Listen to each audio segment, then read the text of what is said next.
How you out at linebacker right now, specifically with maybe more backups? I mean, we know a lot about Sori and Dix, but the younger guys. Yeah, I think like Brad Shaw, I think Shaw is a good football player for us. I see him as one of the starters as well. White is going through a little hamstring, and being able to get him back out there, it's been awesome to kind of evaluate him and Justin Logan. And so seeing the guys get the reps and seeing the guys get better is kind of what I'm looking at. Again, knowing what Xavier and Steven, knowing what they can do, and also bringing Brad Shaw along. Like I said, I consider him as a starter as well. Where's Tavion at right now? Tavion's running with the twos. I'm glad we got him. He's doing some really good stuff for us. It's always good to watch the high school guys go through spring ball, because once the summer starts, it's almost like they've been here a year because of spring ball. So it's good to get them out there learning the system and seeing them move around. And I mean, he looks like a SEC linebacker. He has the size and the length that you're looking for, and very smart kid, great kid off the field as well. So very, very, very pleased with him. I want to ask you a question that I get asked a lot, but the money and the MAC. And I asked you about it last time. You said they're pretty much the same. Right. Yes, sir. But one guy's going out as the money, and one guy's going out in the MAC. So I'm just wondering, like, who's where, and there's got to be some kind of specific reason that you would have Dix at one and Sawyer at another. Well, Steven is our interior inside linebacker. There's times where he's going to be flexed out and different things like that from what offensive schemes gives us. So we usually go field boundary, but then now we're doing some stuff where now we're matching the money back or where the tight end is at, different things like that. So it just depends on the scheme. But you want Steven in the middle, quarterback in the defense, and then you want Sori outside. You can blitz with him, do some different things with him. So, but if you could draw it up perfectly, you could get guys that could just both of y'all play the same position no matter where the ball at.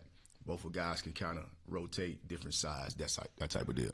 So Steven is the MAC or the money? He's the MAC. He's the MAC. Mm-hmm.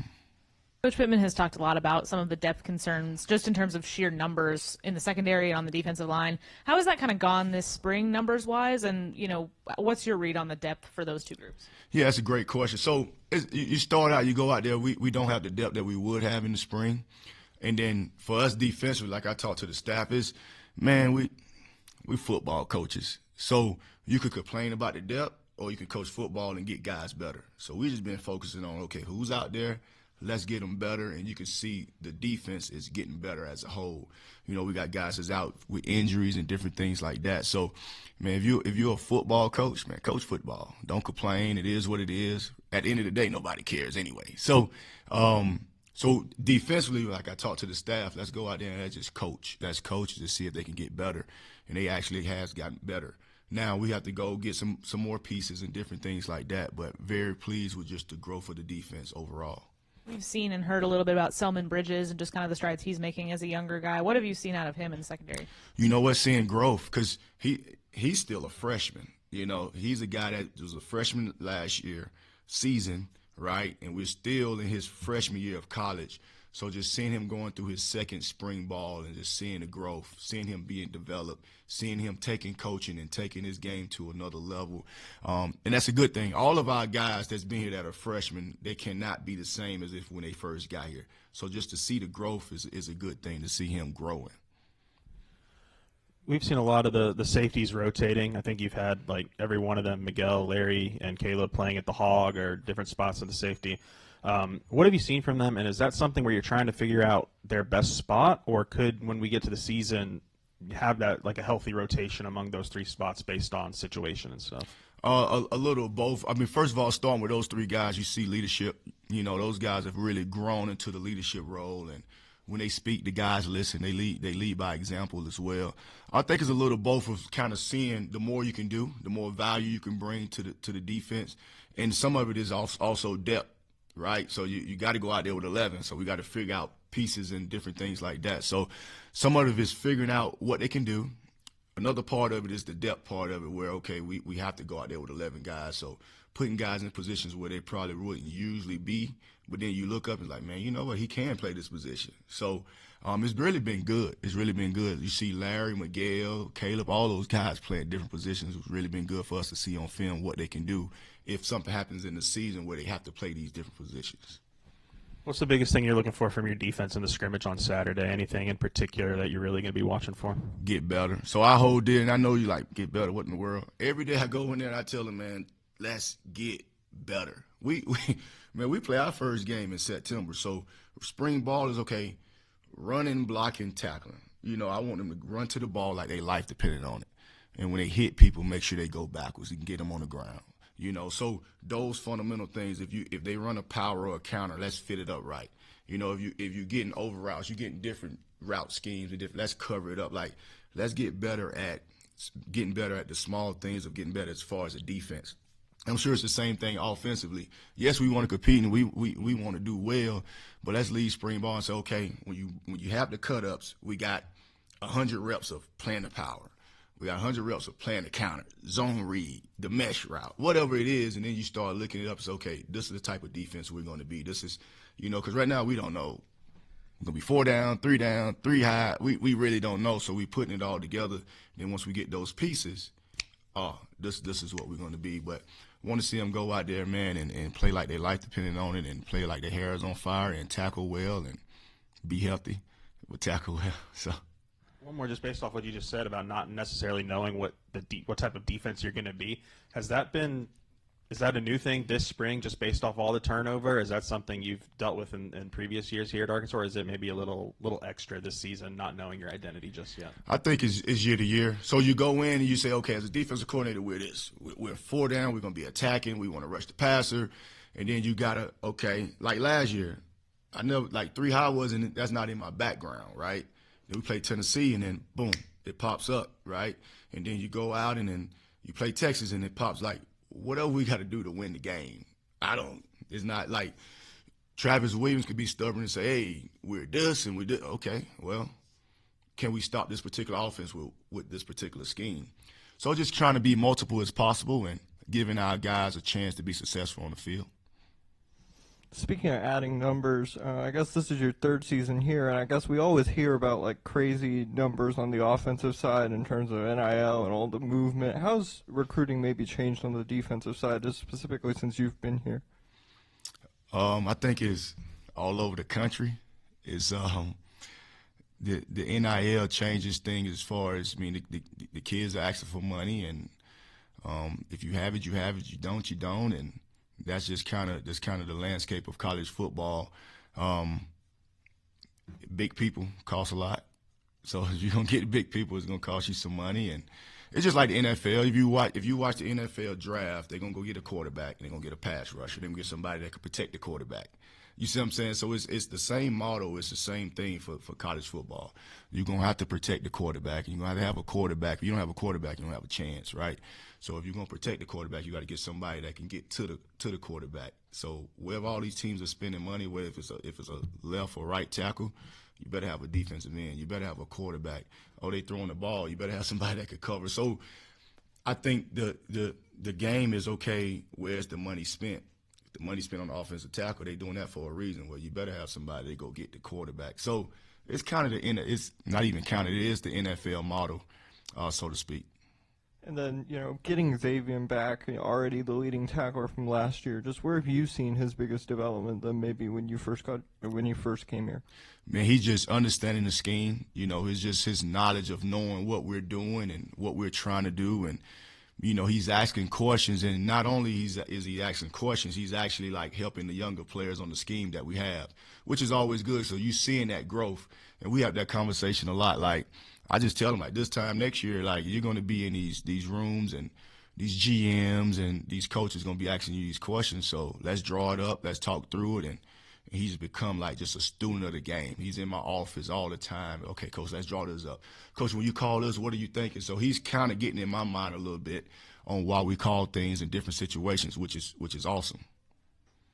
Coach, have you had any interactions with Remy Cofield at all? Like, have you met him, or kind of how's I've met him in the hallway and had a phone conversation with him. I'm glad we got him. Great guy. Think he's gonna do well for us. And then Brad Shaw, I saw him on Tuesday. Y'all went to 3-3 and the fastball starts. He looked like he's kind of lined up as an edge rusher. I think Brad Smith did a little bit of that last year. Has he got a similar type skill set as him?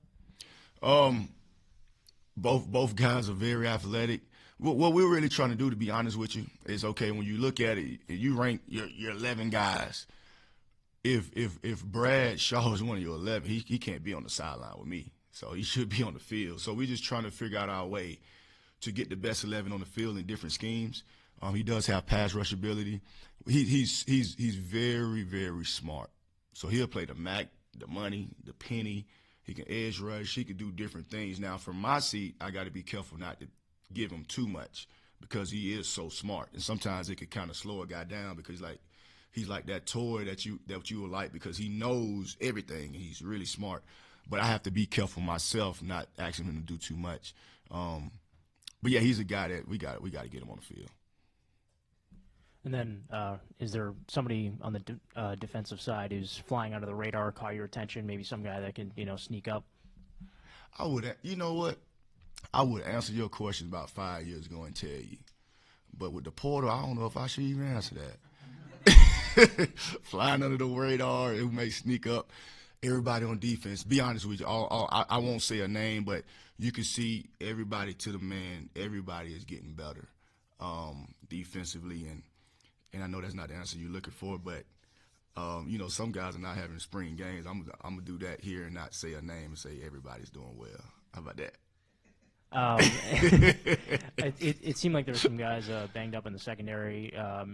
What are sort of any notable injury updates that you have on guys? Yeah. Yeah.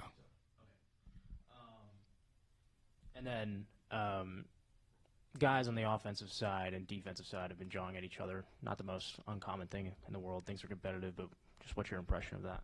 Of them jawing? Yeah, just kind of exchanging words in the last few practices.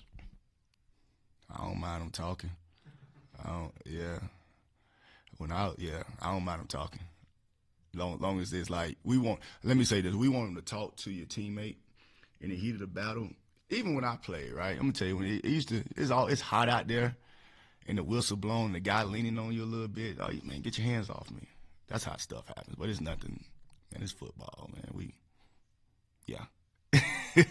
And it seems like whenever the defensive guys make a really good play, that everybody on the sideline is really, really loud. Everybody celebrates it. Is that unique to this year's group? Is that something that you always see in the spring balls that you've been in? I think the energy. No, that's not unique. That's just teams gonna celebrate. They happy for their teammates. Teammates make a play. I'm jumping around. I'm happy. That's just who I am. I'm a passionate person. I'm so happy for. If a Razorback make a play, I am happy because I see the hard work they do during the week. If an offensive player catch a touchdown or defensive player make a play, Travis Williams is definitely going to be high-fiving and happy. So I'm like that parent on the sideline.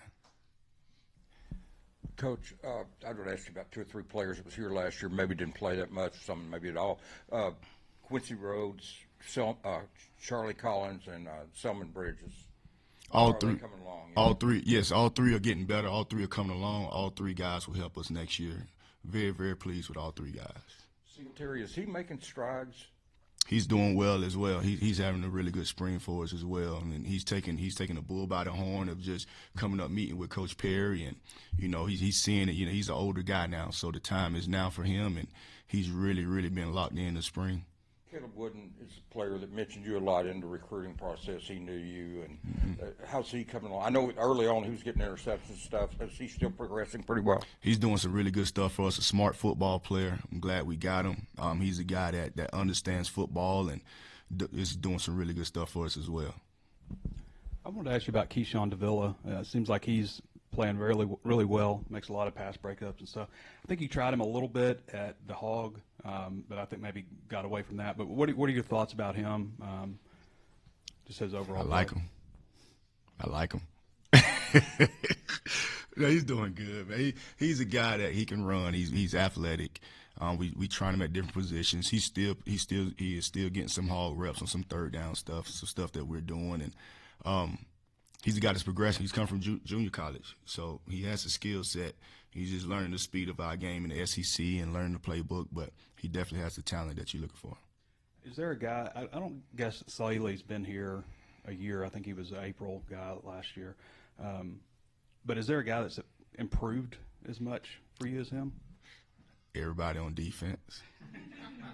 They're doing a really good job improving. The coaches, Coach Adams is doing a good job coaching the defensive line, and Coach Perry is doing a good job coaching the corners, and Coach Wood with the safeties. And I don't know who the linebacker coach is, but they're getting better as well. Everyone on defense is getting better. Okay, I'm going to flip it for you then. You guys need your numbers at some spots. You just for that alone on defense. But where have you kind of identified where you need help, whether it's depth or you need a starter or something like that on defense? We'll know more after the scrimmage. Like obviously we have practices that we got some tape that we can see guys do practices, but it's nothing like watching a guy tackle and run to the ball. And we've done some live stuff as well, but and then the spring game will let us know. But we know a certain number that we're looking for, and Coach Pittman is giving the defense a certain number to go get, and we're definitely going to use that number to go get them. You mentioned Nick Perry. We've talked to Coach Pittman about him a little bit since he got here, but what do you feel like he's added to the staff? It's really been good, just that NFL background, just being in those NFL rooms. What's unique about Coach Perry is he's been on the offensive side as an offensive coach, when he was with the Falcons, and obviously he's a defensive background. He's coached defensive backs with the Seahawks, but getting that other view from the other side of being on the offensive side. So he's really been good for us, just seeing what offenses are seeing and different things like that. Very sharp coach, very, very good coach as far as being in the room with the kids. And then, when you're hiring a guy, it's all about the right mix. So, like, even with hiring, when I'm talking to Coach Pittman about different candidates, I like to take my time because I just don't want to just get a guy and it's not a right fix and not the right mixture for our room. So I do think a culture of your room is very, very important, and I think we hit a home run with him. Sam admitted, confirmed, basically, you guys recruited J.J. Shelton as a linebacker, but he's playing a lot of hog for you. I'm wondering what about him made that transition a good move for you guys, and how early were you able to kind of identify that could be a good position for him? I think a lot of it, to be honest with you, naturally is because just the numbers. And then, it was like, okay, he's athletic enough to put him out there. And he's been doing good. He can play linebacker. He can play the nickel. When he's out there, we're in the 4-3. He's that Sam linebacker. He's another freshman that's coming along, and he'll be a lot better this summer once we install the defense again going into fall camp. Because now this will be like his third time hearing it because he heard it in January. And he's hearing it now, and he's going to hear it in fall camp. So looking for him to continue to grow. But very pleased with him. I'm glad we got him. I'm curious about what your discussions have been like with Quincy Rhodes, because obviously Landon Jackson leaves. I mean, he's kind of stepping into that role of the number one defensive end. That's a big role to step into. Are you talking about that pressure with him, or just letting him kind of go and not really worry about Landon and the past performances there? I don't see it as pressure. I mean, we play football, so he's talented enough. He has the right attitude. Landon is landing on his, Landon going to play on Sundays, and Lord willing, Quincy will as well. I think Quincy got to be the best version of himself. I think anytime, man, you try to be someone else or you just rob the gift that the good Lord gave you. Man, be yourself. I can only be T. Will. He can only be Quincy. Landon can be Landon. So you just try not to be someone else. The pressure to try to be, man, go play football. And then every mistake he make belongs to me as the coach itself, his effort and stupid penalties. If he don't do right on the play, I didn't coach it right. So now it takes all the pressure off of him and just go, So looking for him to continue to grow. He's having a good spring for us as well. Coach, I know you're focused on your side of the ball, but I'm wondering throughout practice, have you noticed anything from Talon? Could you tell this is his second year in Coach Petrino's system? I got so much stuff going on defensively. But I tell you this, you notice him. I mean, he's throwing it. He can run it. He's a great human being, on and off the field. And I'm glad he's a Razorback. And when Tavion committed to y'all, I remember you posted a video on Twitter celebrating and everything. It came to a surprise to most of us, but when did you know that you were going to get him? When did you know you had him wrapped up? I think that day. That day, I when you do that, a kid will say he'd come, and then I don't know if he told another coach that, so I'm watching just to make sure. And he said he's a Razorback, so I'm happy about that. And then one more, Trey mentioned him, Danny Saili. Just where has he improved? Like what do you like about him, and where has he made strides from last year? You know what? Just the game is slowing down for him, and just him listening to Coach Adams and the coaching that Coach Adams is giving him, and you can see he's getting better. You can see Ian Griffard getting better, and Quincy and Charlie, the whole defensive line. But very pleased with where Danny is at.